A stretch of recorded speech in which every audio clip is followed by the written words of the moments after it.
This is The Culture.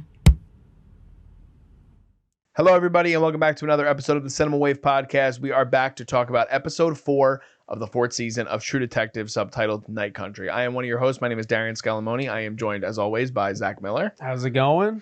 It's going. We're going to talk some more True Detective here, and we had some concerns last week. Did we work through those concerns, Zach? I'm trying to solve the case of my own life after watching this show. I don't know what to say about this show. I think it's hard. So the thing that I brought up to you off camera to start, shout out to my buddy Mike, but he was texting me the other day and he was like, "Hey, have you watched True Detective?" And I'm like, "Yeah." And he's like, "What do you think?" I'm like, I'm not loving it. And he's like, "Yeah, I think the writing's not great." So we're not we're not the only people that certainly view the show this way. I do think that the show has very quickly become very divisive online. Yeah. And I don't know. There are some people that like it. I think that, as I hate to be like a broken record, but I do think the show might benefit from it being its own thing, if it was its own thing.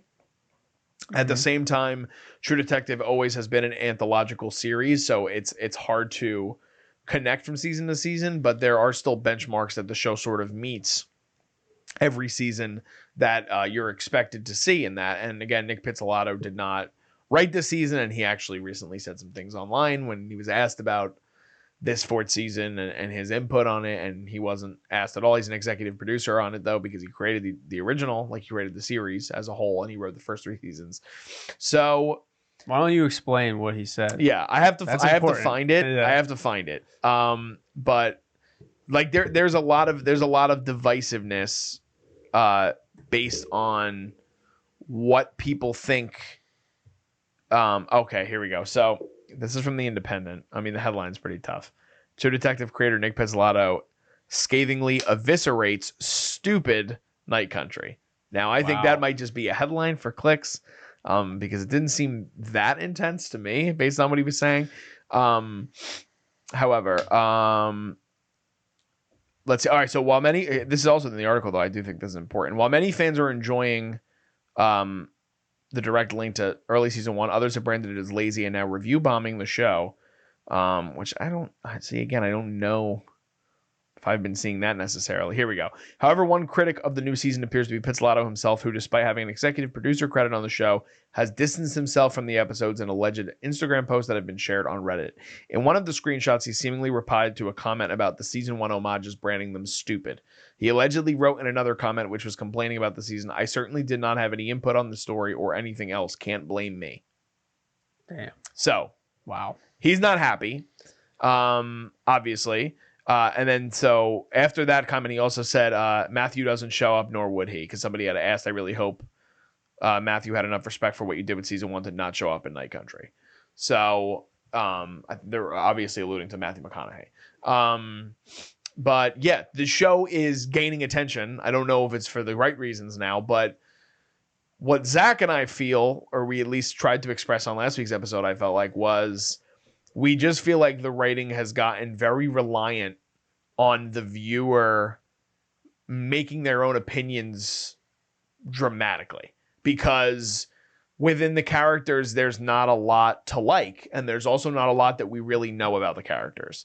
And week to week, you're supposed to be building off of that. And the other thing that we were worried about, which we talked about in last week's episode, is that the 3 prior seasons had 8 episodes to sort of flesh out the story. Meanwhile, Night Country only has 6 episodes, and now the episode we're talking about tonight is episode 4. So we're more than halfway through the show, and to me, it feels that it's gone downhill from the beginning. It started off good, and then the writing genuinely and generally got a lot more lazy and leaned on the supernatural elements of it. And this episode especially, we get like the most jump scares, so to speak. I mean, there are like legitimate jump scare moments, like multiple of them, and you don't have any of those even the first 3 episodes before that, besides maybe the corpsicle guy yelling when you find out he's alive. Yeah. But Why don't you talk about it? I'm just disappointed mostly because what you're saying too. This is episode 4. I feel like everything that happened in this episode was actually relatively important, but this could have happened episode 2. Like, I feel like 2 and 3 have been near irrelevant at this point. Like, a lot of 2 and 3. There are important pieces of 2 and 3, the cliffhangers especially, that you need for the story, but you could have condensed even those bits into one episode and we'd still be in the same place. Or if you had only episode 1 and 4, we would be in the same place because there's been so much filler on their side plots, which have always been at standstills and repetitive nature. Her daughter, Danvers' daughter, is standoffish. She's rebelling. Now she's vandalizing the mine. Okay, that's great. Callie Reis's Navarro's sister, who is mentally ill, was just admitted into a hospital in this episode. And then by the end of the episode, she kills herself. I did not get anything from that character arc, and it felt like a cop-out for that entire emotional weight for her. Like, you understand. For Navarro. Yeah, you understand that she's going through things for sure. Like, she's got a home life that's very difficult, but at the same time, she can easily tune it out. At least from my perspective, she's tuning it out. No problem. She's like, all right, cool. I'll go deal with my sister later. The case is the case. Like, I'm always about the case. And that's kind of what True Detective is too, is like the detectives always are so obsessive and so like gung-ho about solving the case. But for this, this one feels like it's having a hard time balancing the relationships going on outside of the nature of them as detectives and them solving cases. And then Danvers is losing so much steam for me too. I agree. It's so redundant. The point you just made actually too, I think is a relevant one about how a big part of what happens to True Detective is that the cops become so obsessive. But the thing that I was upset about with this week's episode is that Danvers, it's obvious she's becoming obsessive about the case, but she pushes everything off to other people. And that I was like, so we're just taking away the strong-willedness, which again, I did say we want to like start to get a bit of more character development with Jodie Foster's character. However, I don't necessarily think we get much development with her. We just sort of see a change in tone, even from the beginning when she finds Navarro's sister early on. It's like the first time you actually see her being like, besides being with the children, which we talked about, where I talked about either last week or in episode 2, where I was like, it's really interesting to me that she's like really hard-nosed and stubborn with everybody except for children. And then in this one, you actually get a moment where Navarro's sister is like just walking around in the cold, like confused as all hell, like obviously shocked. And Danvers does a really great job of calming her down and being there for her, which you haven't seen. But then you have the moment where she gets drunk. She keeps pushing more shit onto Pete, which, like, again, as a character, like, what are you doing? There's no growth, and there's no additional problems that are happening. Like, okay, we got that in episode 1 and 2. She keeps dumping stuff onto Pete. But give us another example of her being crappy as a boss. Not just, the fact that he has to work on Christmas Eve. Like, okay, we already got that same thing. He has to work on the case. We get it 3 or 4 times in the episode. Yeah, exactly. And it's like, okay, sorry, we feel bad for Pete, but like, double down on it. Go harder. Go more extreme. You're seeing less of her being a savvy detective, in my opinion, because she's looking at the same case files, the same videos that they get from Annie's phone. They get other pictures of the potential suspect that is Clark, and then they're doing a couple things in the fishing village, and they're looking for Tucat. So they're definitely looking around town, but it's then after they go out and they find the clues, they come back and they sit at home for the rest of the episode. Yeah, and they're like, all right, let me look at this a different way. And then by the end of the episode, they're like, oh, I didn't notice that drawing on the wall the whole time. It's like, you didn't put 2 and 2 together. Like, I thought you were supposed to be like, oh no, I saw that before everyone else did. Like, that's always like, why are these detectives good or bad? You know, like they are supposed to be the only people able to solve this case, or the only people that want to solve it as much. And for them to just like, okay, like it's just very lazy and lackadaisical in the writing, and just how they're not observant in it just, I don't know. No, I agree. I think that the pacing and the writing is what is really hurting the season, because even like you're saying, like they'll make progress on one thing and then they'll kind of take you as a viewer out of it, and then they'll put you back at home of one of them. Yeah. And then from there we'll have maybe another moment with like Pete, and then it's like, okay, but like, is there going to be a payoff with Pete, or is he just going to keep fighting with his wife? And then we'll cut to Hank, and like even with Hank, like we went from Hank being a potential suspect, and last week when I mean personally I was upset, and I think a lot of people were, with like the fact that he did something super shady, and then all that happens is Danvers throws water in his face, right? Yeah. And then they get pissed off, and Navarro's like, that's all you're gonna do? And then this week he gets catfished, and then that's it.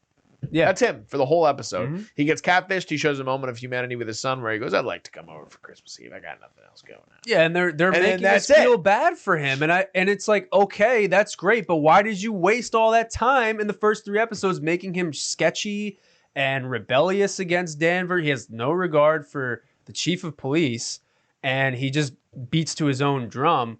But then in the 4th episode, suddenly we have to feel bad for him that he got catfished by someone that is not even in the show, we've never seen before. So it's like, what are we doing? I think she's I think that Issa Lopez, like I said, is relying too heavily on all of these extra elements from the viewer. And like I said, her coming from the horror genre, this is no offense to that genre. I'm not a huge horror fan, but a lot of what's baked in those stories is very simple. Right? Mm-hmm. Like it's unless you could do something that's psychological, and True Detective kind of comes from a psychological perspective very often, like with the mental psyche of the detectives. Yeah. And it seems like she might be trying to do that with Danvers and Navarro, but it's definitely not paying off. And then all the best parts that we've talked about, for the most part, are the horror elements, are these moments that she feels comfortable within, which is great. I thought that the design of all the ghouls and all the added elements of the ghost type things and the mysterious element is an interesting foil for the season, but you can't just rely solely on that to build off of your characters and make the audience feel like they care, because that's why people, in my opinion, like a lot of horror movies, unless they're ones that stick out for like a Hereditary or like a Midsummer or like a Get Out, like there's a lot more baked in the story and with the characters with things like that versus something that is like Paranormal Activity. You know what I mean? Like it's just there for dramatic, like for the effect to get a reaction out of the audience. Right. That's what I feel like we're getting in a 6-hour period, and it's like we don't need that though. Like I agree with you. You could have probably condensed episodes 2 through 4 into like an hour and 10-minute episode. Yeah. And then it's like, all right, so how are these next 2 episodes going to be? Because we have 2 left. And they also pushed up the release for the next episode to this Friday. We're recording this on Wednesday, because of the Super Bowl. So I don't know. Interesting. It'll also release on HBO, but on Max it'll be available 2 days beforehand. Oh, so I don't know. Okay. I'm like I said, I'm worried. There's not a lot to go off of. We have the moment we find out that Danvers fucked another guy. Right. Goes, well, and then she's like, okay, so they find the cave drawing in the ice cave in the video, right? Yes. Of Annie, and they're like, okay, we have to investigate, see if there's any caves. She somehow knows somebody in town. That's plot armor to me. Like that's just like convenient that there is another scientist in town that she just conveniently knows at the right time. Like, and oh, okay, let me go to him on Christmas Eve, and oh yeah, I've banged him before. It's like, okay, like yeah, we get it. Like at that point, we got it like episodes ago. Where also here's why would Jodie Foster's character want to willingly go to that house to do that, and then as soon as they get there, hide herself. Right. As a character, that doesn't make sense to me. Like if you want to avoid conflict with somebody that you have a past with, you try to. This is maybe just my experience. Maybe I'm speaking. You try to find any which way in which you can make it work without having to go to said person. Of course. First, that's not what she does. She could have sent Navarro and Pete again. Yeah. She could have done that. So again, why does that work? And then because she wanted to go bang It's the just chief. Weird. I don't know. It's just odd. It And it's is. like the writing is very, very strange. It's the same thing. It's like that had nothing to do with that scene, you know? Like that element could have been taken out. I wouldn't have known a difference, you know? Like it didn't have anything else to do with like he's just a civilian too. He's not like important to the plot as of right now. So he might know where a cave is, whatever. Then they go looking.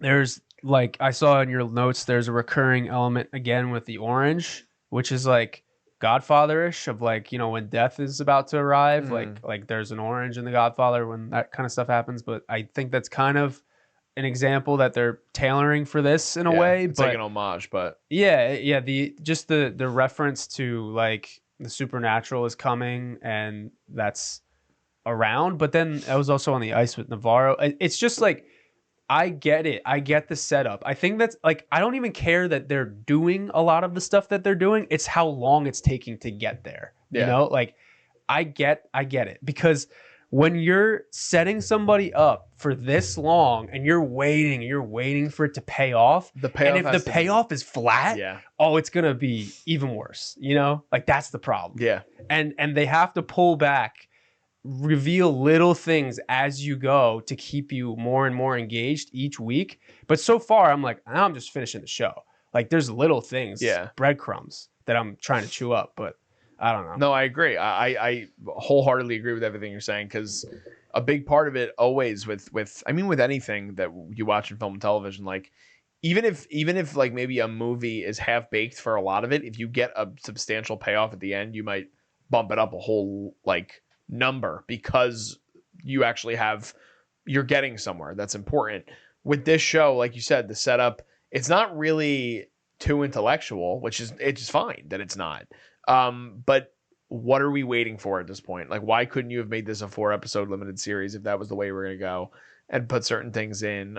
Like you're adding in these human moments like we talked about with the social media. That's very weird and cringe inducing. And like, I felt similar to the scene with her and, with Ted, the chief, when she comes in and she picks up like the teeth whitener.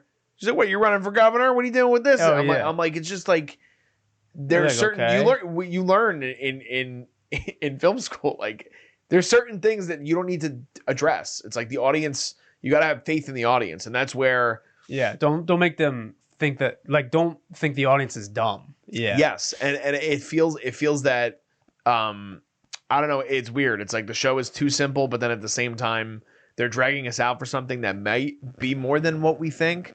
Like even they cut the power. Okay. Yeah, and also, how did they figure that out now? They've had that video since episode 2, I think. Well, and she talks about it. She thought it was just a glitch in the video, but it's like, okay, well, how many times did you watch that video that you thought it was a glitch then? You showed us that you've been watching it 8,000 times. I know. Over each night. And now you're looking at it differently. Oh, suddenly. And then there's another throwaway scene where she almost crashes her car into the polar bear. Yeah. And then the polar bear comes up to the window. It's just got that same scar or whatever. And like, okay, is that like a Grim Reaper sign? Whatever. Like, Navarro saw that too. Okay, I get it. But then it just cuts to the next scene and we jump right back in. I'm like, I got nothing from that. Stop showing it until you have a meaning behind it, or leave it for the end, you know? Like, just leave it for the payoff. Because then I'll at least feel satisfied that, okay, oh, that's cool. That's what that meant early on, and that's coming back now. Yeah. You know? Like, it's just a waste of time, you know? And because we're trying to look for the case elements this whole time. Like, Tucat is now missing, the fisherman who had the shotgun in his cabin. That's a big thing that they just glazed over. And they're like, when did he leave? And they're like, as soon as you guys left. And then they're like, oh, okay, all right. So it's like, and I wonder, the timeline with the show is also very interesting because it's like you don't really know how much time has passed, because if he left as soon as they left, you're saying like they didn't go check on him again after that. Then like how much time has passed since then? Right. I don't know. It's just there's a lot of things that are held up in the air, and then you're waiting for the shoe to drop, and it's taking way too long for it to drop. Like we get Rose in this episode too, which I had talked about in episode 2. I always love seeing Fiona Shaw on screen. Another scene that really doesn't have much significance. She just goes and sees her. Yeah. You know what I'm talking about? Rose the professor? Yes. Yeah, and just talks about her past life, and it's like, okay, she has a past life. So is something going to happen significant with her? Because again, if not, then why are you bringing her back up again? Because the first time we saw her was because she brought up the whole relationship with Russ' dad, and now none of that comes back in this episode. So I don't know. There's a lot that still, again, coming from where we were last week, there's still a lot that needs to be answered. I personally think this episode was a little bit better than last week, but there's still a lot that is left to be desired for me. Anyway. I would personally like it if in between this time there was more false leads and MacGuffins that were just like sprinkled in where, okay, they set it up that it's Clark and they find Clark. Nope, turns out Clark is dead. Someone killed him. Okay, let's keep us guessing. Like, let's keep us engaged. Or like they set it up like it's somebody else, or set it up like someone in like Hank. They should have played the Hank thing. I agree with you. Like there should have been something else. Like, can we trust Hank? You know, like, oh, I found a little spiral in his car or something. Like, what the fuck is that about? Like, did he get that for evidence or is he a part of it? So when you're not giving us enough clues, you're just giving us cliffhangers. That's just a no-no for me. Like, I don't know. It's not as engaging to me at all. Yeah. It's a little bit of a waste of time so far. Yeah. And I think Jodie Foster is doing the most with what she has. I think she's doing well, but a lot of the writing and the relationships that they're giving her are not giving her room to play with a dynamic person because she's so defensive and so cold to everyone. And we get it. You've had a traumatic past. You lost your kid and you lost your husband. Okay, but don't open yourself up again and then close yourself up right again. Like, yeah. It just doesn't feel organic to me. And then she has a very hot and cold relationship with Connolly. Like, she's super like, no, screw you. I'm going to do it my way. And then she goes to his motel room immediately and they have an affair. Yeah. And it's like, okay, like pick a side. It's fine to do that, but pick a side. Yeah. It just doesn't make sense. But yeah, they don't have it doesn't feel like they have a pure hold on the characters at all. Yeah. I don't know. Or like use him in a sexual way for evidence or something like, oh, if I do this, give me this. You know, like make her a shitty person still, but like at least give her a little bit more motive because it just seems very like I don't know what she's getting out of those experiences because she goes right back to the same after she leaves. That's a problem. Yeah. I didn't even realize until this episode that the chief Ted is played by Christopher Eccleston. Did you know that? Oh, he did look familiar. Yeah. Okay. But I literally couldn't piece it together. Oh, wow. Yeah. And I was like, oh, wow. Like, I feel like I've seen him before. I mean, again, yeah, the ensemble is really good for this show. Like, in terms of the actors. Like, I mean, John Hawkes, I feel like, is being underused. I do think Finn Bennett, who plays Pete, is doing a pretty good job as well with what he's given. But the thing is, so much of it is the back and forth between Jodie Foster just being like, you have to do this for me. And he's like, okay. Yeah. And then he goes home and he wants to talk to his wife. And his wife's like, don't talk to me. And he's like, okay. He's like, why are you mad? It's like, dude, you've done this 8,000 times. It's underwritten. Like, you're not A lot learning. of it is underwritten. Yeah. Yeah. And he's like, oh, I got to do it again. She's going to be mad at me. I got to do it again. Like, I was hoping that when she called him in the office when he was going to leave, he was going to be like, no. Yes, for Christmas Eve. Like, I thought it would have been a really perfect moment where you have a shift where he's like, no. Because even in the moment where there's a bit of I like that little scene with him and Hank. Yeah. When Hank's like, yeah, like I'm not doing anything if you want me to come over for Christmas, because he has this thought in his head like, yeah, like I could actually have a nice normal Christmas with my family. He's like, yeah, like I'll meet you at my house and it'll be good. It'll be great. And then she calls him to do it and he's just like, yeah, just willingly like, yeah, I'll just go with Navarro, and she's drunk, and then she again doesn't handle any of the responsibility and she goes to Ted's hotel room. So the biggest part that probably comes in this episode is that they do get another lead with 2 episodes remaining, which is Otis, who you see in the beginning of the episode, the guy with the one eye, or the he's blind in one eye. Yeah. What did you think about that scene, and what kind of came next with Navarro being in front of the? It was wasn't it a Christmas tree? Yeah, it was a Christmas tree, And her ears were bleeding. right? And I felt the same way, that they were just trying to get a reaction out of us. Like I liked that they finally find a potential suspect, but Otis goes on this tangent. He's clearly drugged up because there's a needle on the ground and stuff. But he's going on a tangent like, "Oh, you're in night country now. Like they're out there," and I just don't. It's the same thing. It's like we haven't gotten anything else other than this vague description of this evil that's out there. Like I want to start seeing it characterized a little bit more. And there's still Annie's murder that will connect by the end of this, but why hasn't that had a little bit more progression while the Raymond Clark and the lab experiment thing has happened? Yeah. Like nothing They has lay the progressed. groundwork for multiple crimes and multiple things happening, and then they never, like, they'll talk about it for a little bit and then they won't even return to it. Right. Even the corpsicle was such a cool element, and then it gets vaguely mentioned in the other two following episodes. Yeah, like they're bagging it up in this episode. Yeah. They're taking them to a different division to get forensic analysis. But that also took 4 episodes for them to bag it up and ship it out. Like okay, they're literally saving the most important bits for the end. Like, because maybe they'll get some forensics back and there's a problem with the bodies or like whatever. Like, Yeah. And then they'll get answers. Which, I mean, listen, if the show wraps up for the show to be like a plus show for me, it would have to wrap up in such a dramatic way. Like I think that the first episode does a good job of establishing the world, and episode 2 has some moments, but 3 and 4 to me are really lackluster. And then, like, do we see an uptick in quality next week? Who knows? And then at that point, we're already at the finale. So it's like they have to do a lot in order for, like, as of right now, I think the show is like falling into like an average or under average way for me. Like that's the way I'm leaning.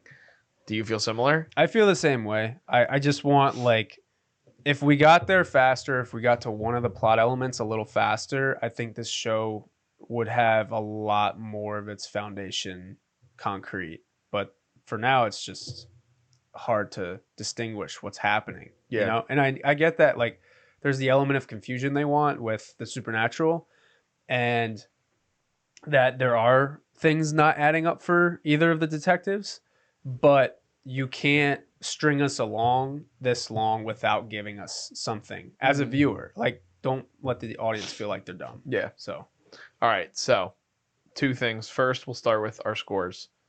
What do you got for this episode? I'm going to give it like a 6. Okay. And I think that's generous. Were you the like, same last week? I forgot. Something like that. Okay, I think you were. I'm just going to give it a 6 because like the ending was finally we got something. I felt like it wasn't that there was a wasted time with Hank and his storyline a little bit, but I thought that this episode was a little bit better than 3, but not as good as 1 and 2. So still like a 6 for me. I agree with, I think it's better than last episode, but I feel similarly that I thought the writing was lacking a lot. So last week I gave episode 3 a 5. I'm going to go 5.5 on this episode. Damn. I'm not liking it so far. But the other thing we have to discuss is, who do we think did the murders, as we've been saying every week? And it feels like it's getting harder to even answer that question as we're going along. So I'm going to opt for the answer that I think it is Clark, who we still haven't even really seen. I'll be a little pissed if it's Clark. I'm not going to lie. Like, I feel like it's so, like, obvious. Like, they've been painting him as the prime suspect. When it's I think it's either that or we're getting, like, a giant fucking Yeti monster. Like, what? Like, at this point, because, again, unless they're going for, like, a complete huge swerve with Hank. But there's nothing happening. Like, if you're doing that, then you're doing Hank for the sake of it being like John Hawkes playing an asshole. Like that, and again, I think it's very lazy writing, which who knows if they go that direction. But I mean, Clark is the only one that, again, realistically, currently, based on what's happening, would make sense to me. But I have a 10% chance No, I don't even like the theory. I'm not even gonna say it. I'm gonna give a theory that might come out of left field. All right. And I wonder if it's I have what I was no just thinking. concrete evidence, but I think Rose All right. So that was what I might was be gonna say. involved. That's what I was gonna say. Because this bitch has changed her name, moved here to Alaska after she's like, oh yeah, I was a professor. I left that life. And she's like, one day, I just didn't like it and I left. I'm like, that's interesting. And then Navarro called like, oh, she's like, why did you make all this food for Christmas Eve? Like, what's that all about? For You all made the it for Yeti you. monsters. For all those Yetis, and Eskimos out there, and the all the All the killers. supernatural Yeti ghosts. Yeah, all the ghost killers, and yeah. So No, but Rose, I think who that knows? I do think that's a good. I was gonna say I thought there was like a. I'm gonna say there's like a 10% chance. I think it could be her.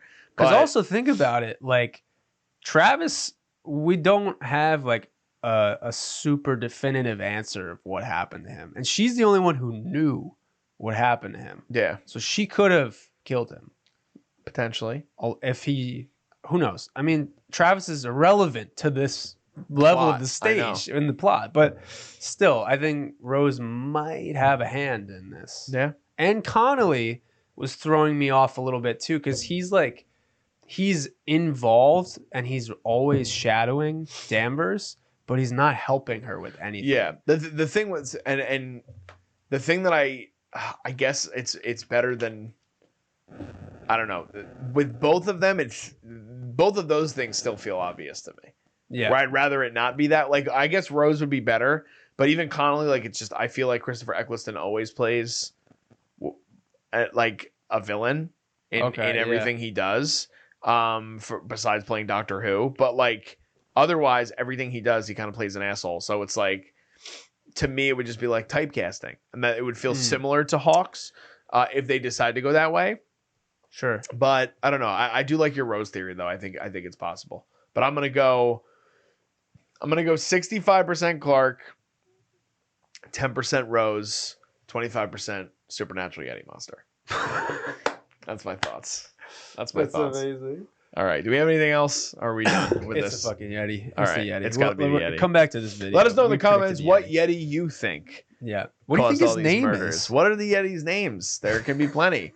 There are tons of opportunities and options for you The guys. Yeti's to pick. name is Danvers. Oh, And Navarro. We love Or the that. polar bear. The polar bear could have done it. Maybe the polar bear did it. He's got a scar. That's possible. It's obvious. Guys, that's True Detective Night Country. That was our episode 4 review. Let us know in the comments if you guys feel similar to us. Are you not feeling this season, or do you fall on the other side of the coin? We want to hear from everybody. We like having the conversation. Let us know if you do like the season. What are things that stand out that you guys enjoy about it? If you agree with us with certain things, what are the things that you're not enjoying about the season comparatively to the seasons that came before it, or just this interpretation of Night Country in general? If you guys don't, you guys can follow us at Cinema Wave Media. We're on Instagram, we're on TikTok, we're on Facebook, we're on Threads. We're also at _Culture Wave Media and at Jersey's Finest Pod on Instagram. Please be sure to give this video a like, and if you guys don't already, you guys can subscribe to us. We are the Culture Wave Media Network on YouTube. Just signing off, I am Darian Scalamoni. I'm Zach Miller. And we'll see you guys next time.